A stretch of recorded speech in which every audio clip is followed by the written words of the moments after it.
Bueno, vamos a hacer el ejercicio 4 de la guía 12. El ejercicio consiste en un doble plano inclinado, donde hay una polea que tiene una masa de 2 kilos. Nos dan también como dato el radio.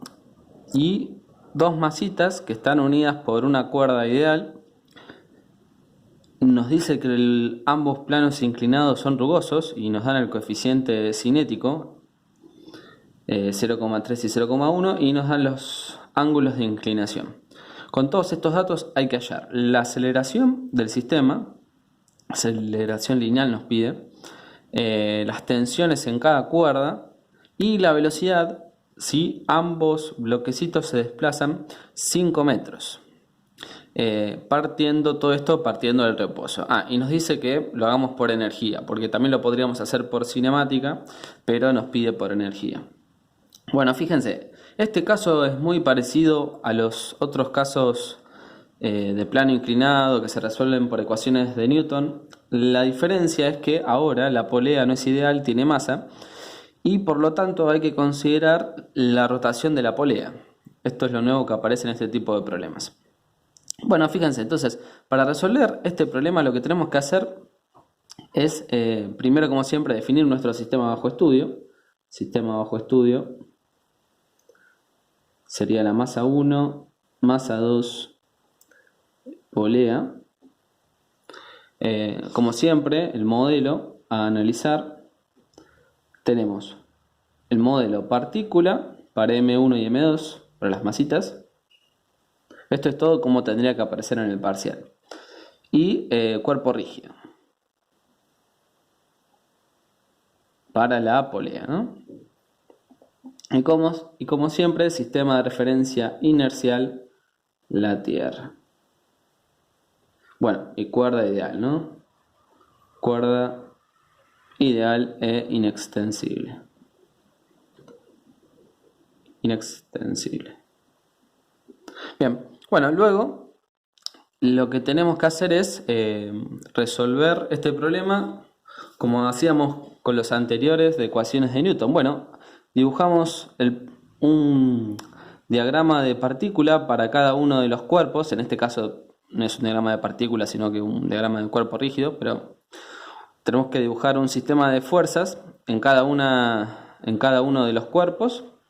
Elegir un sistema de ejes cartesianos, podemos elegirlo como es un plano inclinado, de esta forma, el X inclinado y el Y perpendicular como siempre. Y antes de ponernos a dibujar los diagramas de cuerpo libre con las fuerzas y después las ecuaciones, tenemos que determinar para dónde se va a mover el sistema, porque eso después, una vez que sabemos para dónde se va a mover el sistema, podemos hacer las ecuaciones de movimiento, ¿no? Bueno, entonces, fíjense, lo que tenemos que fijarnos es cómo son los planos, o sea, el ángulo, el roce que hay y las masas. Fíjense, este ángulo es de 30 grados y este es de 45 grados. Este plano es menos rugoso que este y esta masa es mayor que esta. Entonces, no le queda otra al sistema de moverse para este lado. Sí o sí se va a mover para este lado, no le queda chances. Bueno, como se va a mover para ese lado, entonces a los ejes nos van a quedar de esta forma. El X positivo hacia arriba, en este caso, y en el otro plano inclinado, el X positivo es hacia abajo. Bien, luego, fíjense, como la cuerda es ideal e inextensible, ambos bloques van a tener la misma aceleración. Así que eso es muy importante. Vamos a calcular una sola aceleración. Bien, y luego, como la polea no es ideal, sino que tiene masa, para que rote, después lo vamos a ver bien en el diagrama de cuerpo libre, sí o sí tiene que tener dos tensiones diferentes. ¿Por qué? Porque si no, la sumatoria de torques sobre la polea es cero. Y bueno, y esto quiere decir que si pasa eso, entonces o no va a rotar o va a rotar a velocidad constante. Pero acá nos dice el problema que hay una aceleración, ¿no? Entonces, si acá hay una aceleración angular en la polea, sí o sí tiene que haber un torque neto. Y eso pasa si esta tensión que hay aquí es diferente a la otra tensión. Entonces a esta le podemos llamar T1 y a esta le podemos llamar T2. Que como la cuerda es ideal, esta T1 es igual que esta en módulo, y esta T1 en módulo, esta T2 en módulo es igual que esta. Pero bueno, eso ahora lo vamos a dibujar en los diagramas de cuerpo libre correspondientes. Una vez que hicimos eso, bueno, ahora sí, dibujamos diagramas de cuerpo libre. Bueno, entonces dibujamos la masita 1, la polea y la masita 2. Vamos a ponerle las fuerzas que correspondan. Bueno, tenemos la tensión 1 acá, el peso 1, la normal 1 y la fuerza de roce. Y ya que estamos, como sabemos que vamos a trabajar con componentes, a este peso ya lo podemos descomponer en sus componentes, ¿no? P1 en X y P1 en Y. P1 en Y y P1 en X. Perfecto. Y bueno, y como siempre el ángulo este de 30 grados del plano inclinado está acá. Eso ya lo sabemos. Perfecto. Bueno, luego tenemos que dibujar todas las fuerzas sobre la polea de esta. Bien, fíjense, acá tenemos las tensiones, que ya habíamos dicho que el módulo de esta T1 es igual a esta T1, porque la cuerda es ideal, y esta va a ser una tensión diferente a T1, porque si no la polea no rota. Y bueno, fíjense, acá después también tenemos el peso de la polea y la normal de la polea, que va a tener un ángulo que no sabemos cuál es, pero lo podemos llamar así. Bien, que obviamente tiene que existir, si no se va todo al diablo, ¿no? Y bueno, acá diagrama de fuerzas para la masita 2. Bueno, la normal 2, esto ustedes ya lo saben hacer. Peso en 2. Para este lado va a estar la componente, ¿no? Del peso 2 en X. Componente del peso 2 en Y. Para este lado la tensión y la fuerza de roce. Fuerza de roce 2, tensión 2. Bien, una vez que tenemos nuestro diagrama de cuerpo libre, nos falta escribir el sistema de ejes cartesianos. Bueno, eso lo hacemos siempre. Acá tenemos que el sistema de ejes nos queda así, y acá tenemos que nos queda así. Y acá tenemos que elegir un sentido, además tenemos que elegir un eje positivo para el Z. Bueno, lo vamos a elegir para adentro, el Z positivo. Para adentro. Bien. Fíjense, si el Z es positivo para adentro, por la regla de la mano derecha, nos tendría que quedar que los torques que tengan sentido horario van a ser positivos, según la regla de la mano derecha. Y lo que sean antihorarios van a ser negativos. Bueno, una vez que hicimos esto, ahora sí podemos hacer las ecuaciones para cada uno de los diagramas de cuerpo libre. Bueno, entonces para la masa 1 vamos a tener la sumatoria de fuerzas en X. Tenemos tensión 1 menos la fuerza de roce menos P1 en X, ¿no? Esto es igual, por segunda ley de Newton, esto ya lo saben hacer, masa 1 por aceleración. Y utilizamos la ecuación de la sumatoria de fuerzas en Y. Bueno, en Y, fíjense, tenemos la normal 1 y el peso 1 en Y. Bueno, normal 1 menos peso 1 en Y. Y esto es igual a 0. Esta ecuación nos sirve para hallar la normal, ¿no? Y después meterla en la ecuación de la fuerza de roce. Ahora la polea. Bueno, fíjense, la polea está quieta, fija y no rota, pero no se traslada ni en X ni en Y, solamente rota. Entonces la sumatoria de fuerzas en X y en Y para la polea es 0, así que no nos interesa Ya sabemos que la sumatoria de fuerzas de todas estas fuerzas en X y en Y da 0, así que no las vamos a poner porque sabemos que está la polea fija. Pero como rota, sabemos que, y rota con una determinada aceleración angular, que tiene este sentido, porque sabemos que el sistema se mueve en sentido horario, ¿no? Entonces por eso la aceleración angular tiene este sentido. Y si tiene este sentido, el vector aceleración angular es entrante a la hoja, según la regla de la mano derecha, ¿no? Fíjense, si gira hacia la derecha, entonces el vector es entrante. Bien, como entonces tiene ese sentido, hay un torque neto en ese sentido. Bueno, entonces hay que escribirlo como ecuación. Sumatoria de torques es igual. Bueno, hay que poner todas las fuerzas que hacen torque respecto al centro de masa. El centro de masa de la polea está ahí. Fíjense, la normal y el peso no hacen torque porque pasan por el centro de masa. Los que hacen torque son las tensiones. Y como para ambos casos, fíjense, si hacemos un vector que vaya del centro de masa hacia cada una de las tensiones y lo prolongamos, nos da 90 grados. Entonces, si ustedes recuerdan la fórmula de torque, que era vector posición, producto vectorial, vector fuerza, y esto si lo trabajamos en módulo, daba el módulo del vector posición por el módulo de la fuerza por el seno del ángulo en cuestión, de estos dos. Fíjense que acá el ángulo es de 90 grados para ambos vectores. Entonces, todo esto se hace 1. Entonces, siempre que vamos a trabajar con una polea, en vez de poner, cuando trabajemos con el módulo de R por F por el seno del ángulo, como ya sabemos que el ángulo para una polea siempre es 90 grados, entonces acá nos va a quedar fuerza por distancia, pero es un caso particular, recuerden. Bueno, que es la polea, ¿no? Y estas fuerzas son constantes. Bueno, entonces, ahora lo que hay que determinar es, bueno, ponemos los dos torques, ¿no? T1 por el radio y T2 por el radio. Y ahora tenemos que ver, esto es una suma, ¿no? Vectorial, pero estamos trabajando con componentes, entonces ahora le debemos poner los signos. Acá va un más o va un menos y acá va un más o va un menos. Bueno, lo vamos a determinar ahora por la regla de la mano derecha.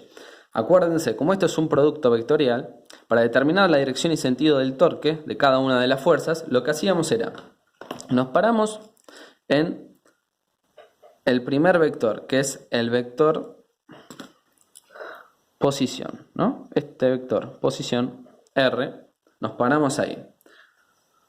Nos movemos hacia la cola, llevamos la cola del vector R hacia la cola del vector tensión. Y luego lo que hacemos, todo esto lo hacemos con la regla con la mano derecha.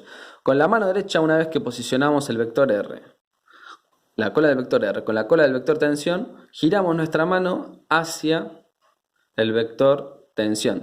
Este es el vector R, gira hacia el vector tensión. Hacia donde sale el dedo gordo nos va a indicar hacia dónde sale el torque.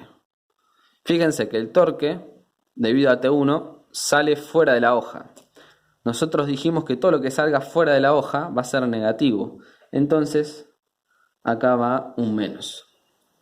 Y si hacen el mismo truco para la tensión 2, bueno, separan con la mano derecha, si no con la izquierda no les va a salir. Con la mano derecha separan en el vector R. Y acá está la tensión. Llevan hacia la cola del vector R, hacia la cola de la tensión y lo giran. Fíjense, para la tensión 2, el torque va hacia adentro de la hoja. Dijimos que si va hacia adentro de la hoja es positivo, por la convención de signo que elegimos utilizar al principio.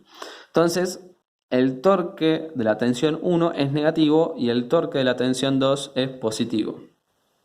Bien, esto es igual al momento de inercia, según la segunda ley de Newton para la rotación, momento de inercia de la polea por la aceleración angular. Bien, y ahora hay que poner las ecuaciones de la masa 2.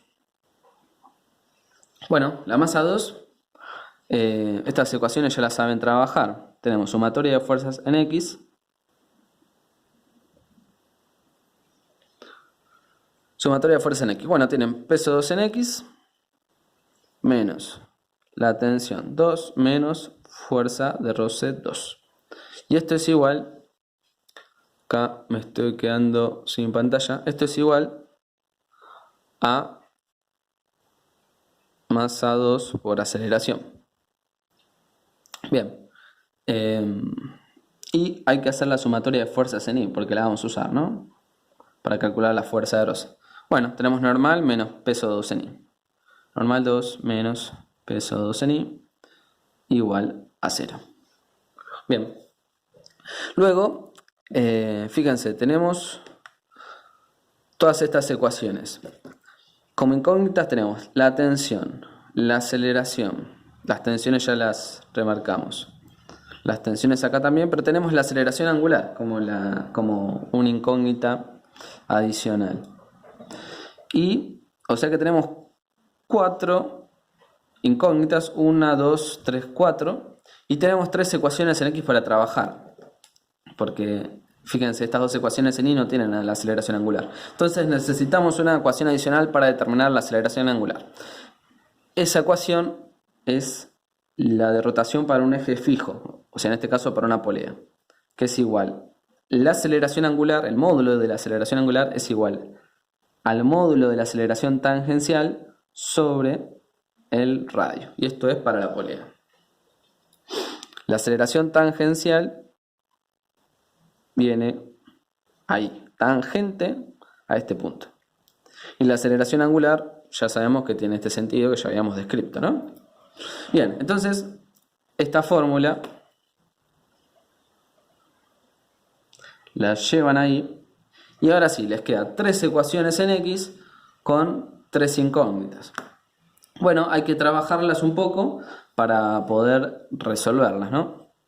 Fíjense, lo que podemos hacer acá matemáticamente es a esta ecuación dividirla por R, así después la podemos trabajar mejor con las otras dos, ¿no? Y poder hallar nuestras incógnitas. Bueno, si vemos a esta ecuación por R, entonces nos va a quedar menos T1 más T2 igual al momento de inercia de la polea, y en vez de alfa ya ponemos A sobre R. Y habíamos dicho que a toda la ecuación la dividimos por R. Entonces, bueno, el R de acá se nos va, el R de acá se nos va y acá nos queda un R cuadrado. Entonces, a esta ecuación le podemos llamar ecuación 2. Bueno, fíjense, a esta ecuación le podemos llamar ecuación 1 y a esta ecuación le llamamos 3. Bueno, sumamos 1, 2 y 3. Bueno, y si sumamos, fíjense, las tensiones se van a ir, ¿no? Si sumamos todo, porque esta tiene signo opuesto a esta y esta tiene signo opuesto. Entonces nos va a quedar, después de sumar, estas dos fuerzas, menos fuerza de roce 1, menos peso 1 en X. Acá no nos quedó nada, acá nos quedó esta fuerza y este peso, entonces lo ponemos, más peso 2 en X, menos fuerza de roce 2, igual. Bueno, y ahora tenemos que sumar todo lo del lado derecho. Bueno, paréntesis, M1 más I sobre R cuadrado, ¿no? Estamos sumando todos los factores que están al lado de la aceleración. Y acá tenemos más M2. Bueno, fíjense, las fuerzas de roce se pueden calcular como mu por la normal. Y la normal se despeja ambas de estas ecuaciones, ¿no? La normal se despeja como, en este caso sería M1 por G por el coseno del ángulo en cuestión que es 30. Y acá despejamos la normal y nos va a quedar normal 2 va a ser M2 por G por el coseno de 45. Bien. Bueno, entonces estas fuerzas de roce se pueden calcular fácilmente como mu por la normal, ¿no? Se lo podemos escribir, entonces acá nos queda mu 1 por la normal 1 menos este peso 1 en X, ustedes ya lo saben calcular, es M1 por G por el seno de 30 grados. Más el peso 2 en X, bueno, M2 por G por el seno de 45.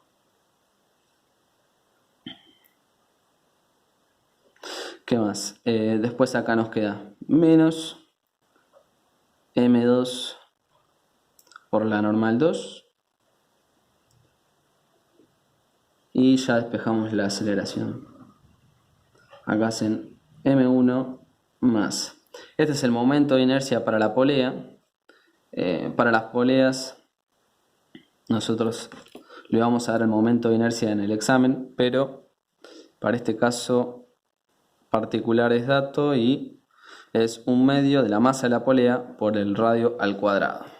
Entonces si a esto lo dividen por el radio al cuadrado, bueno, les queda masa sobre 2, ¿no? Masa de la polea sobre 2 más la masa 2. Bien, fíjense, todo eso es igual a A. Vamos a dejarlo más prolijo. Bien. Bueno. Fíjense, todo es dato. Entonces ya pueden calcular la aceleración. Si lo hacen, les va a dar igual a 0,98 metro sobre segundo cuadrado. Este es el módulo de la aceleración. Fíjense, da una aceleración chiquita. Luego, metiendo esta aceleración en la ecuación 1 y en la ecuación 3, pueden calcular las tensiones. Si lo hacen, las tensiones les van a dar 25,27 newton y 26,25.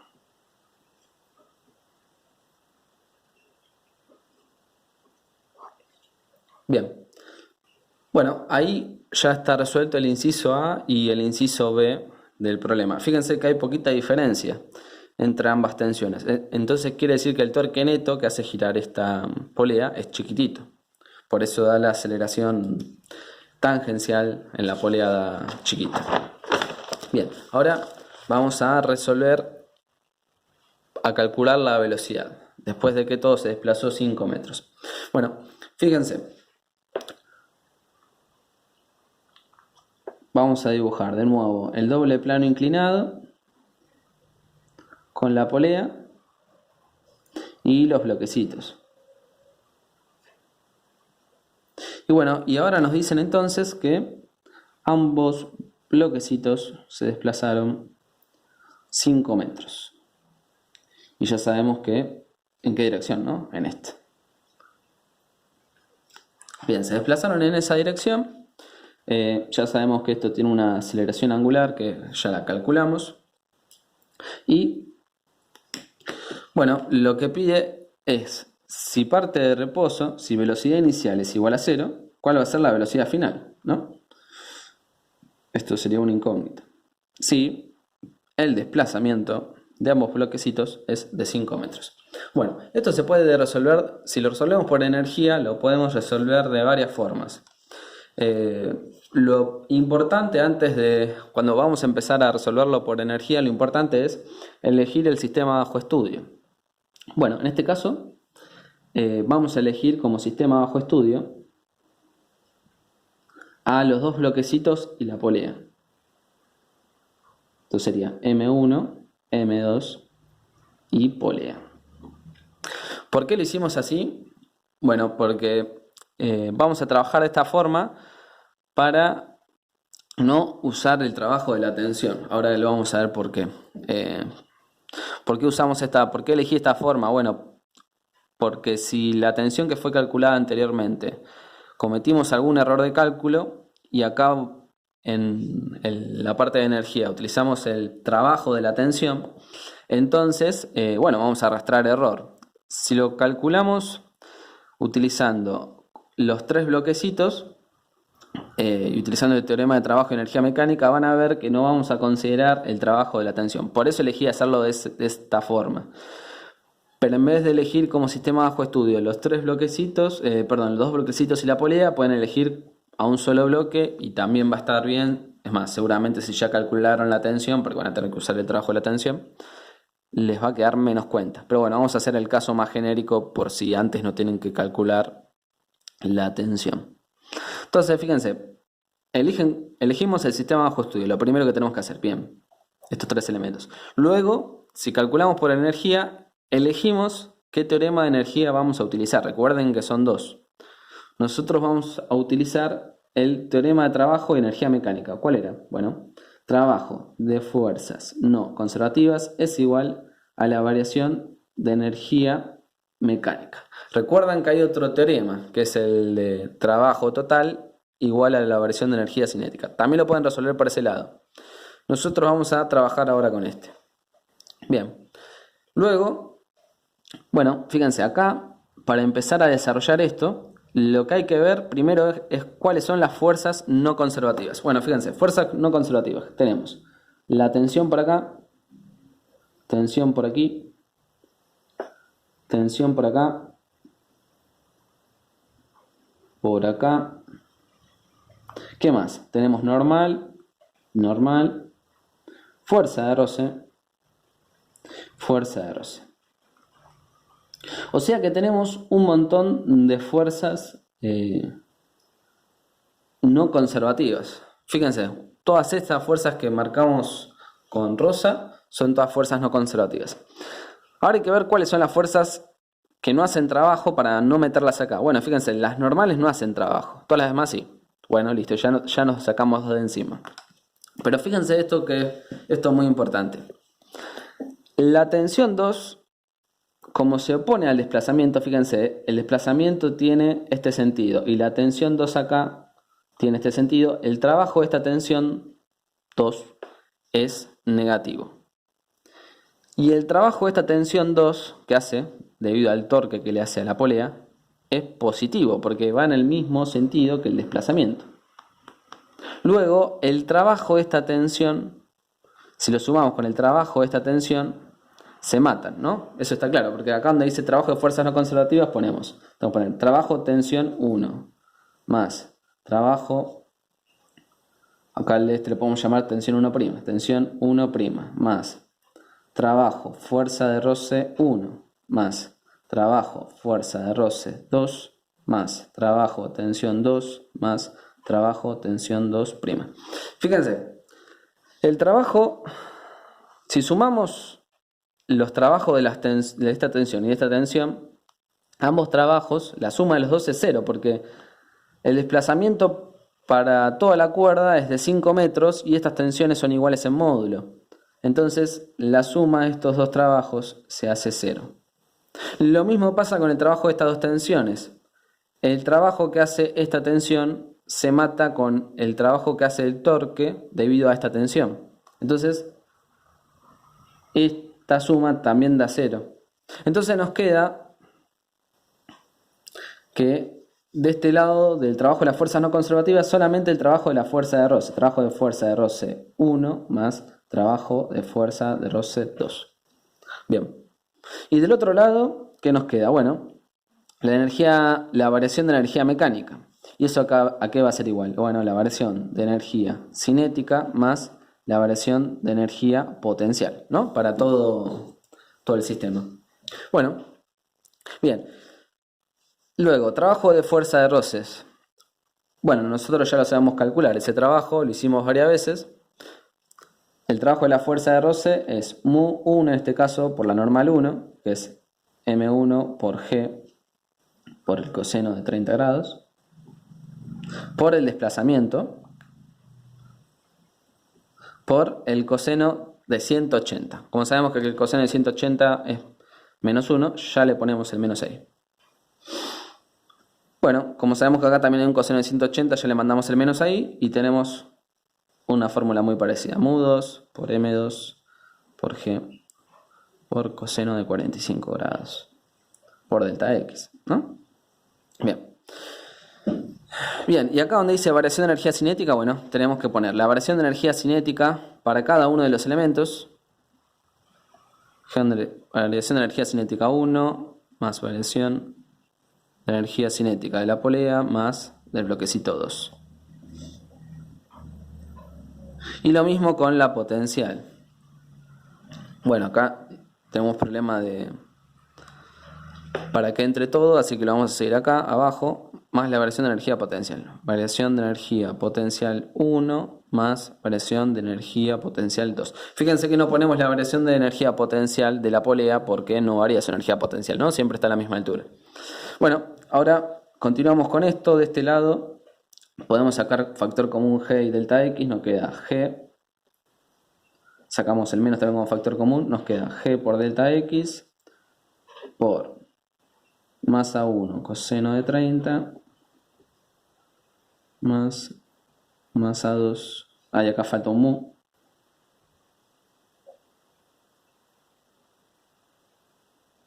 coseno de 45, bien. Y del otro lado, bueno, nos queda, fíjense, la variación de energía cinética de la masita 1, parte del reposo, así que nada más tienen energía cinética final, entonces nos queda 1/2 de la masa 1 por la velocidad final 1 al cuadrado. Más, estamos de acuerdo que como la cuerda es ideal, dijimos que tiene la misma aceleración. Por lo tanto, también cada bloquecito va a tener la misma velocidad. Bueno, más. La variación de energía cinética de la polea. Bueno, se la ponemos. Y como tiene energía cinética de rotación y parte del reposo, bueno, la energía cinética, la variación va a ser igual nada más a la energía cinética final, ¿no? 1/2 del momento de inercia de la polea por omega de la polea final al cuadrado. Bien, que esta es la velocidad angular de la polea, que es para este lado también, ¿no?